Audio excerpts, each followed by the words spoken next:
Thank you for watching Scary Bear Attacks. If you like this episode, please remember to hit the like button and leave a comment or two, then subscribe and click on the bell to receive notifications of whenever we release new videos. Also, please remember to share them to your social media. Welcome back to Scary Bear Attacks. Today's episode takes us to Carbon County, Montana, just outside a little town called Red Lodge. The town sits at 5,800 feet in elevation, but surrounding mountains stretch to just below 10,000 feet. Precipitation is rare here, with less than 7 inches falling in this semi-arid climate.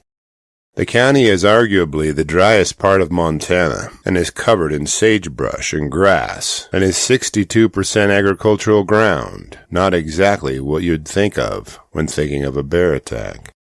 Rock Creek runs right through town, and along its banks, willow, red raspberry, Virginia strawberry, red berry elder, and Canadian buffalo berry offer up their seasonal delicacy to wildlife and berry pickers alike.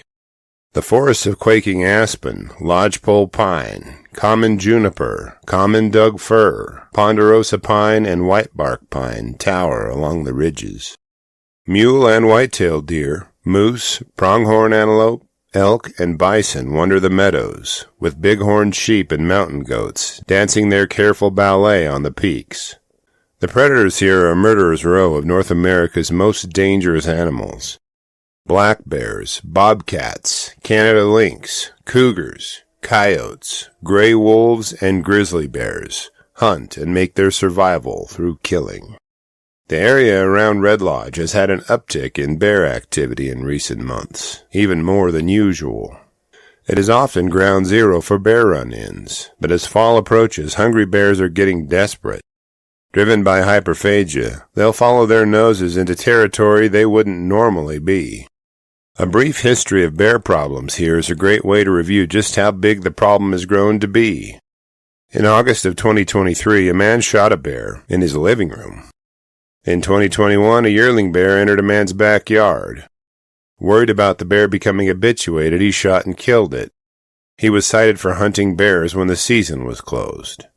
In 2015, a black bear broke into a woman's car and tore up the inside before jumping through the front window, leaving the car a wreck.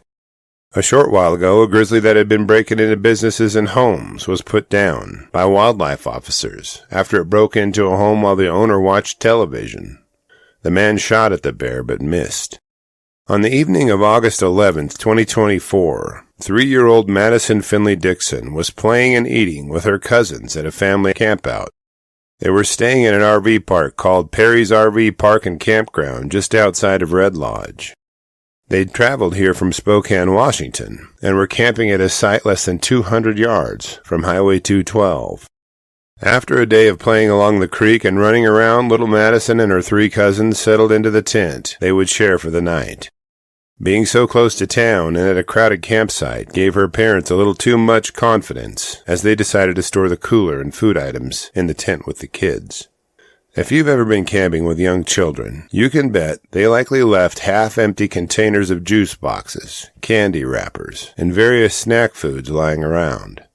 But this area is a very unlikely place to have a visit from a bear, being so busy and close to town.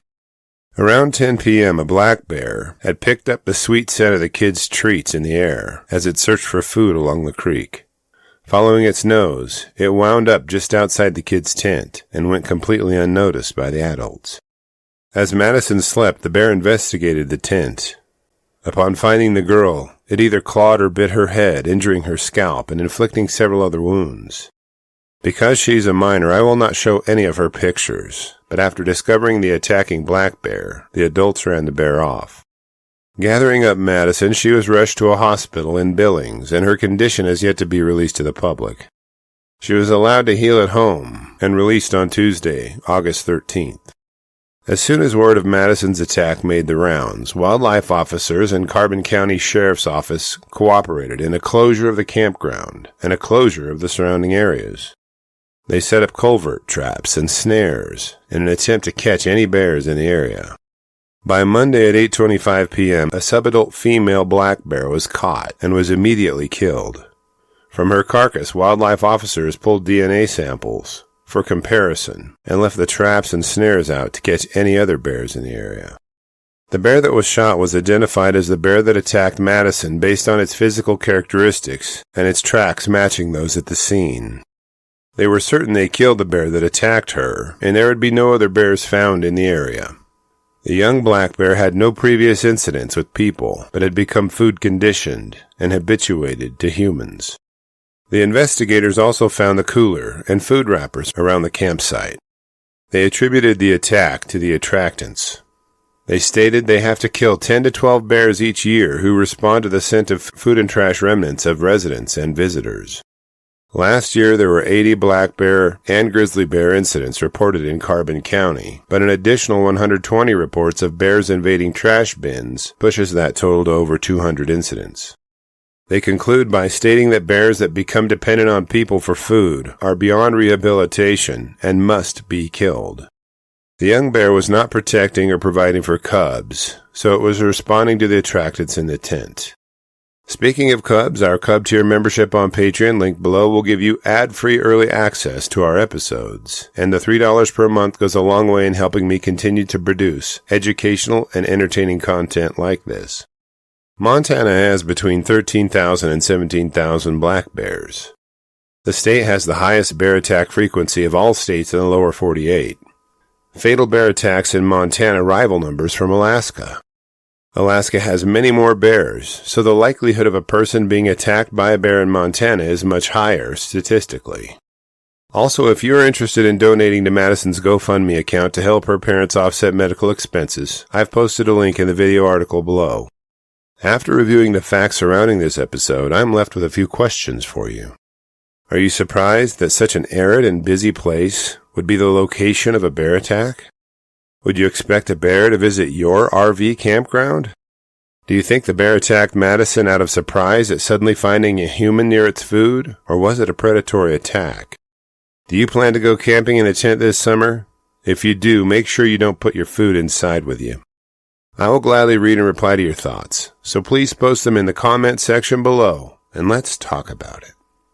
Thank you for watching Scary Bear Attacks. If you've enjoyed this episode, please consider clicking on the like button and clicking on the bell icon. We'll help you know when we post our new episodes. Posting our video links to your social media profiles furthers awareness, and it's fun. We slashed our prices in our merch store, linked below, so check out the bargains there while you shop. As a member of our human community, remember to adventure bravely and be careful out there, especially in bear country.